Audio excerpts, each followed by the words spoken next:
श्री गुरुदेव दत्त.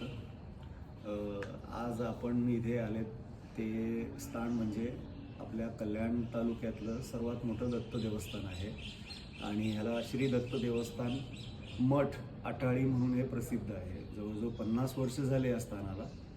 आमचे बापू आहेत ते या मठाचे, म्हणजे पूर्वी हे देवस्थान नसून मठ म्हणूनच प्रसिद्धीच होतं, नाथांचं, नवनाथांचं आणि दत्तांचं मठ म्हणून. तर हे आहेत आमचे योगी तेजनाथ, म्हणजे पूर्वाश्रमीचे सद्गुरू तुकाराम महाराज पाटील.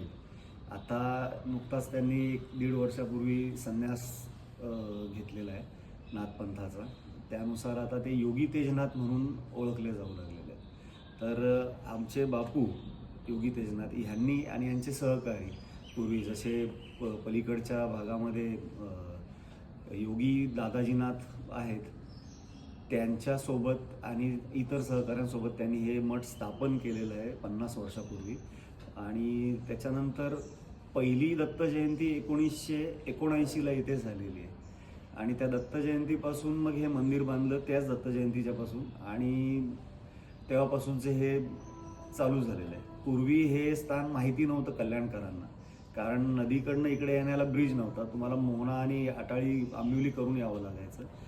अशा प्रकारचे हे स्थान. अजून महत्त्वाची गोष्ट सांगण्यासारखी झाली तर दत्त संप्रदायामध्ये, नाथ संप्रदायामध्ये सर्वात महत्त्वाची गोष्ट असलेली म्हणजे संगम. 2 नद्यांचा संगम आहे इथे, उल्हास आणि काळू नदीचा संगम आहे. त्यानंतर पलीकडे अजून भातसा आणि काळू नदीचं संगम आहे. म्हणजे 2 संगमाच्या मध्ये बसलेलं हे तीर्थस्थान आहे. त्यानंतर इथे औदुंबराची वृक्ष आहेत.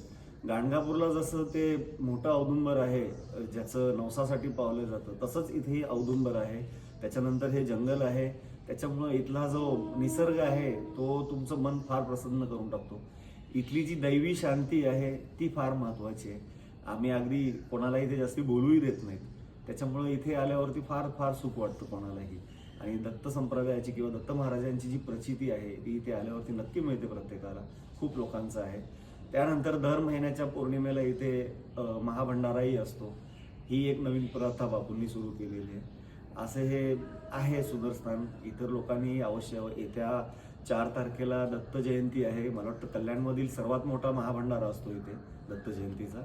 तर कल्याणकरांनी आणि इतर लोकांनीही आवर्जून त्याचा लाभ घ्यावा असं आम्हाला वाटतंय.